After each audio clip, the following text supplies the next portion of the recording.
Friends, आज की इस वीडियो में जो हमारा चैप्टर नंबर 10 है सदिश बीजगणित। देखो, उसमें से हम कुछ इम्पोर्टेंट टॉपिक पर बात करेंगे, जिसमें से यहाँ पर पहला टॉपिक दिया है दो सदिशों के बीच का कोण। जो यहाँ पे हमने 3 टॉपिक लिख रखे हैं, इसमें से एक ना एक क्वेश्चन आपके एग्ज़ाम में हर बार पूछा ही जाता है, चाहे वो 1 मार्क्स में पूछा जाए, चाहे 2 में या 5 में।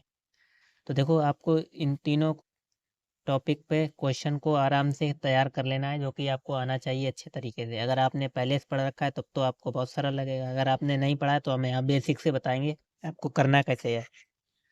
तो देखो, दो सदिशों के बीच के कोण पर आधारित प्रश्न हर बार पूछे जाते हैं, और दो सदिशों का डॉट गुणन को हम अदिश गुणन भी बोलते हैं, यानी अदिश गुणन। ठीक। और मात्रक सदिश कर पे आधारित भी आपके क्वेश्चन हर बार पूछे जाते हैं। तो ये कुछ छोटे छोटे टॉपिक हैं जो कि आपको तैयार कर लेने हैं। अब देखो, सबसे पहले हम एक प्रश्न देखते हैं, उसके बाद हम इसका कुछ थोड़ा और बेसिक जानेंगे। तो पहला देखो, क्वेश्चन आपको दिया रखा है, इसमें हमें डॉट गुणन ज्ञात करना है। तो देखो, इसके लिए हम पहले देखते हैं दो सदिशों के बीच के कोण के लिए एक फार्मूला होता है। क्या होता है दो सदिशों के बीच का कोण? इसके लिए एक फार्मूला आपको याद रखना है, cos थीटा बराबर A vector dot B vector, और अपॉन में ए वेक्टर का मापांक और बी वेक्टर का मापांक। ये दो सदिशों के बीच का कोण का फार्मूला है। ठीक। पहले तो आपको ये फार्मूला याद रखना है दो सदिशों के बीच के कोण के लिए। अब आपको ये चीज़ें निकालनी आना ही चाहिए कि इसको बोलते हैं हम वेक्टर ए का मापांक, वेक्टर ए का मापांक।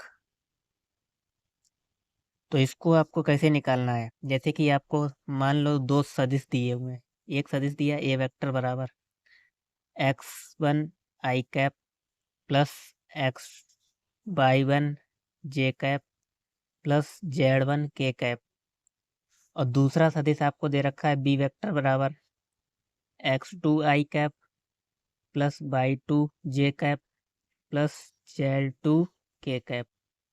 अब कह रहा है इन दोनों के बीच का कोण ज्ञात कीजिए। तब कोण ज्ञात करने के लिए आपको इन दोनों का अदिश गुणन निकालना होगा, यानी डॉट प्रोडक्ट निकालना होगा, और फिर ए का मापांक और बी का मापांक निकालना होगा। देखो, ए का मापांक का मतलब क्या होता है? ए का मापांक कैसे निकालेंगे? यानी जो आपकी संख्याएं दी हैं x1 y1 और z1, यहाँ पे हमारी कोई संख्या लिखी होंगी 2 3 या 1 कुछ भी, तो उनको हम स्क्वायर कर देंगे और उसका स्क्वायर निकाल लेंगे। तो x1 का होल स्क्वायर अंडर रूट के अंदर प्लस y1 का होल स्क्वायर प्लस z1 का होल स्क्वायर, तीनों का आपको स्क्वायर करना है। इसी प्रकार हम बी वेक्टर का भी मापांक निकाल सकते हैं। तो इसमें क्या हो जाएगा, x2 का होल स्क्वायर प्लस y2 का होल स्क्वायर प्लस z2 का होल स्क्वायर। ठीक। तो ये तो आपने क्या निकाल ली है, इसके मापांक। और आपको ये और निकालना है A dot B. A dot B के लिए आपको इसका ये फार्मूला मालूम होना चाहिए, यानी इन दोनों का गुणा आपको मालूम होना चाहिए। तो गुणा देखो क्या होता है। जैसे कि यहाँ पे ए वेक्टर बराबर आपको ये दिया है, बी वेक्टर बराबर ये दिया है, तो हमें ए वेक्टर डॉट बी वेक्टर निकालना है। तो हम क्या करेंगे, देखो, x1 और x2 को आपस में गुणा करेंगे, यानी आई वाले को गुणा करेंगे, और बाई जे और जे का गुणा करेंगे, और के का, यानी इनके जो गुणांक हैं, आई कैप का गुणांक x1 है, बाई वन का एक्स आई कैप का गुणांक x1 है, और जे कैप का गुणांक बाई वन है। तो सबके गुणांकों को आपस में मल्टीप्लाई करना है। देखो, जैसे कि यहाँ पे लिखना है x1 multiply x2 plus y1 multiply y2, यहाँ पे भी z1 मल्टीप्लाई z2। ठीक। अब यहाँ पे आपको आई जे वगैरह यहाँ कुछ नहीं लिखना है, क्योंकि इनका मान 1 हो जाता है, अगर आपने डिटेल में पढ़ा होगा पहले से। तो यहाँ पे आपको डिटेल में सीखने की ज़रूरत भी नहीं है। अगर आपको ये ए डॉट बी निकालना है तो सिर्फ आपको गुणांकों का मल्टीप्लाई करना होगा। ठीक। तो अब इन दोनों वैल्यू को उठाकर आप अगर इस फॉर्मूले में रख देते हैं तो आपके क्या निकल आएगा, दो सदिशों के बीच का कोण। अब हम एक एग्जाम्पल की सहायता समझते हैं, जो कि हमारा एग्जाम्पल नंबर दूसरा दिया हुआ है यहाँ पे देखो, दो सदिशों 2i कैप प्लस जे कैप प्लस 3k कैप और ये सदिश दिया है, कह रहा है इसके बीच का कोण ज्ञात कीजिए। तो देखो बहुत सिंपल है, आपको करना क्या है, तो जो एक सदिश दिया है आप उसको मान लो ए वेक्टर, क्या दिया 2i कैप प्लस जे कैप प्लस 3k कैप, और दूसरे को आप बी वेक्टर मान लो 3i cap minus 2j cap plus k cap. अब हमने अभी फार्मूला क्या पढ़ा, दो सदिशों के बीच का कोण क्या होता है, दो सदिशों के बीच का कोण, बीच का कोण होता है कॉस थीटा बराबर A vector dot B vector upon में ए वेक्टर और बी वेक्टर का मापांक। तो हम ए डॉट बी वेक्टर यहाँ पे निकाल लेते हैं पहले, तो ए वेक्टर डॉट बी वेक्टर, यानी कि इन दोनों का आपस में मल्टीप्लाई करना है, तो लिख लो 2i कैप प्लस जे कैप प्लस के 3k cap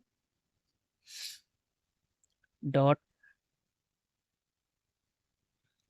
3i cap minus 2j cap plus k cap. 2 का मल्टीप्लाई करेंगे 3 में, तो 2 × 3 प्लस जे के आगे कुछ नहीं है तो 1, तो 1 गुणे यहाँ पे माइनस के 2, फिर प्लस 3 गुणे यहाँ इसके के आगे कुछ नहीं है तो 1, तो क्या होगा 2 3 6 और 2 1 कम माइनस के 2 और यहाँ से प्लस के 3। तो इसको सॉल्व करो, 6 में से 2 का कितने बचे, 6 में से 2 का 4 बचे, 4 प्लस 3 यानी 7। तो ए डॉट बी हमें क्या मिला है 7। अब ए का मापांक बी का मापांक हमें भी निकालना है, तो ए का मापांक निकाल लो। तो ए का मापांक कैसे निकालेंगे, अभी हमने बताया, अंडर रूट के अंदर जिसके इसके आगे जो संख्याएं लिखी हैं 2, इसके आगे कुछ नहीं तो 1 और 3, इनका स्क्वायर कर देना है।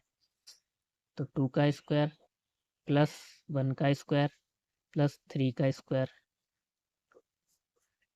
तो 2 का वर्ग 4 प्लस 1 का 1, 3 तुरका 9, 9 और 1 10 और 4 14, यानी अंडर रूट 14।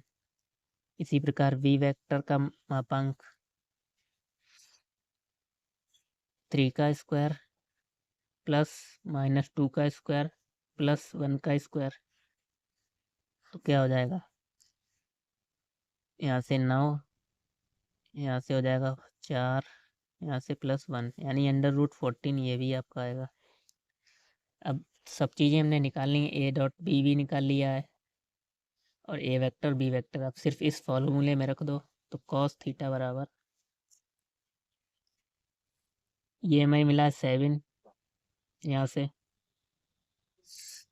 ए वेक्टर बी वेक्टर करना क्या निकाला मापांक, अंडर रूट 14, अंडर रूट 14, ठीक। रूट 14 का रूट 14 में मल्टीप्लाई करेंगे क्या मिलेगा 7/14 मिलेगा, इधर से कॉस थीटा, 7 एकम 7 7 दूनी 14, यानी कॉस थीटा बराबर 1/2। अब आप जानते हैं कि कॉस थीटा में 1/2 किस डिग्री पर वैल्यू होती है, तो कॉस थीटा बराबर कॉस 60 डिग्री की वैल्यू होती है 1/2। तो यहाँ से कॉस कैंसिल होने के बाद थीटा की जो वैल्यू आएगी आपकी 60 डिग्री, यानी आपसे कोण पूछा गया था, तो कोण यानी थीटा बराबर हमारा क्या आ गया 60 डिग्री, तो ये आंसर हो गया हमारा।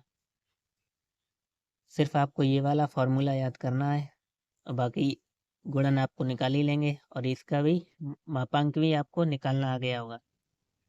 पहले वाले में क्या करना था आपको, सिर्फ ए डॉट बी का मान ज्ञात कीजिए, यानी कि इसी तरीके से हम निकाल सकते हैं। तो सबसे पहले ए वाले को, ये हमारा क्या दिया है, ए वेक्टर बराबर आई कैप प्लस जे कैप माइनस के कैप, बी वेक्टर बराबर दिया है आई कैप माइनस जे कैप प्लस के कैप।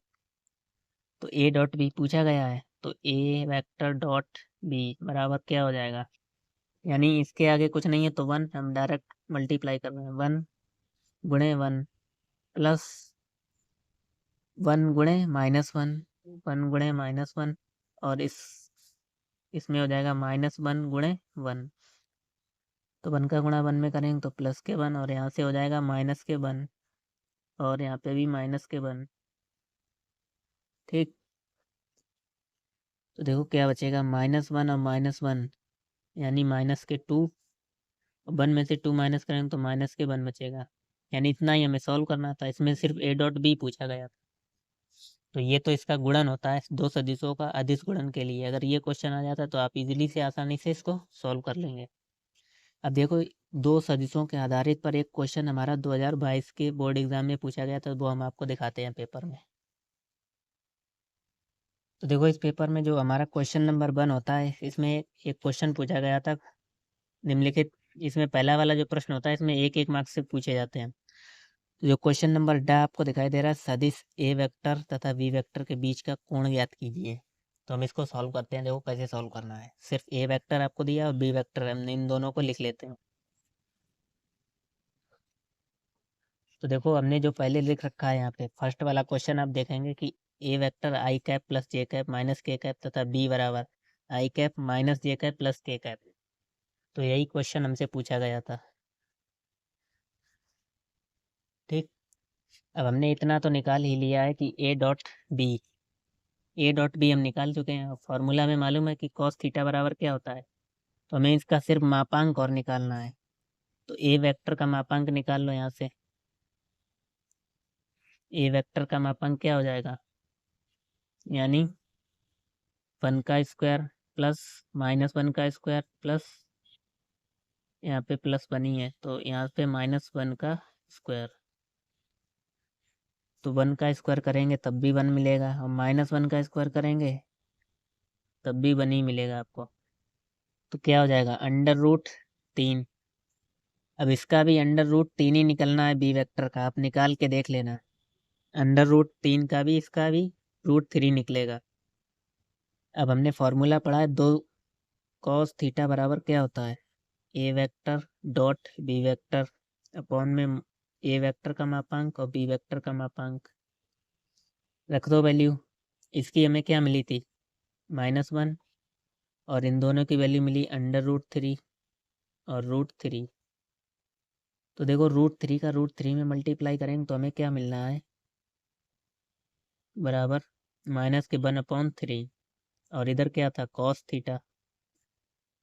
तो हमारा थीटा बराबर हो जाएगा कॉस इनवर्स, आप यहाँ लिख लेना, थीटा बराबर कॉस इनवर्स 1/3 माइनस के 1/3। ये आपका आंसर हो जाएगा।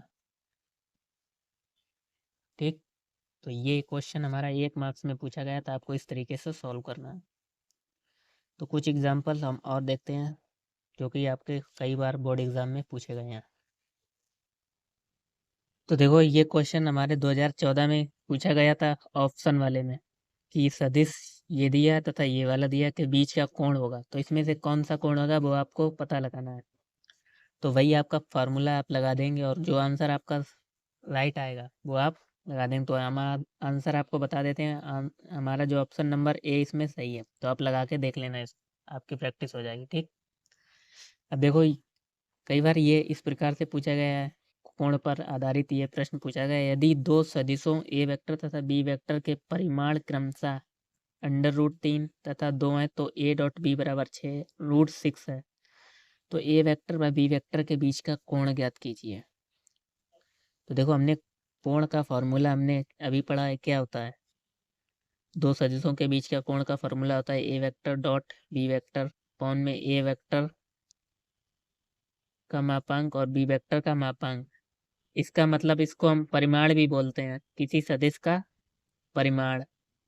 ठीक, तो जो आपको अब दिया है वो लिख लो। तो यहाँ पे करा है, यदि दो सदिश ए वेक्टर के परिमाण क्रमशः √3 तथा √2 है, तो यानी कि आपको जो दिया क्या है, इसके परिमाण दिए हैं दो सदिश के, तो ए वेक्टर बराबर √3 हो जाएगा और बी वेक्टर का मापांक √2 सिर्फ 2 दिया। और क्या दिया है, ए डॉट बी दिया है, ए डॉट बी वेक्टर बराबर √6। अब हमसे पूछा गया कोण पूछा गया, तो सिर्फ आपको वैल्यू रख देनी है, इस वैल्यू इसमें फिट कर दो फॉर्मूले में। तो कॉस थीटा बराबर ए डॉट बी हमें दिया √6 और नीचे √3 और सिर्फ 2 दिया।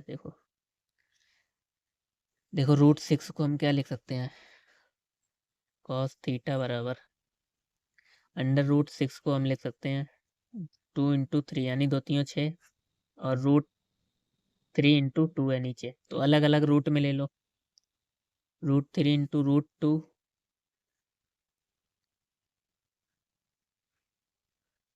√2 यहाँ से हो जाएगा, नीचे बचेगा √3 इंटू में 2। देखो √3 से √3 कैंसिल हो जाएगा। अब जो बचेगा आपका √2/2, यहाँ से कॉस थीटा बराबर। अब देखो हमें आगे क्या करना है। अब यहाँ हम दोनों ऊपर नीचे √2 से मल्टीप्लाई कर देंगे, क्योंकि हम रूट कभी ऐसा छोड़ा नहीं जाता है। तो √2 इसको बोलते हैं परमीकरण। तो √2 से ऊपर गुणा करो, √2 से नीचे गुणा करो। तो देखो क्या होगा, √2 का √2 में मल्टीप्लाएंगे तो 2 मिलेगा, और यहाँ से 2√2 यानी 2 से 2 कैंसिल हो जाएगा, बचेगा 1/√2। इधर हमारा चल रहा था कॉस थीटा, तो कॉस में ये किसकी वैल्यू होती है, कितने डिग्री की वैल्यू होती है, 1/√2। तो कॉस 45 डिग्री की वैल्यू होती है 1/√2। तो हम इसकी जगह लिख सकते हैं कॉस 45 डिग्री। तो यहाँ से आप कंपेयर करेंगे तो थीटा बराबर आपका आ जाएगा 45 डिग्री। तो कुछ ये क्वेश्चन आपको छे तो जो कि सॉल्व करने थे इस तरीके से पूछे जा सकते हैं। अब इसमें हमारा एक टॉपिक और रह गया था, मात्रक सदिश ज्ञात करना, जो कि हम नेक्स्ट वीडियो में समझेंगे। ठीक, 2 टॉपिक हमने इस वीडियो में समझे। आशा करता हूँ आपको समझ में आया होगा और अच्छे से। अगर नहीं समझ में आया तो आप वीडियो को दोबारा देखिए और प्रैक्टिस करिए। जितना आप क्वेश्चन को प्रैक्टिस करेंगे उतनी आपको अच्छी नॉलेज हो जाएगी। तो मिलते हैं नेक्स्ट वीडियो में।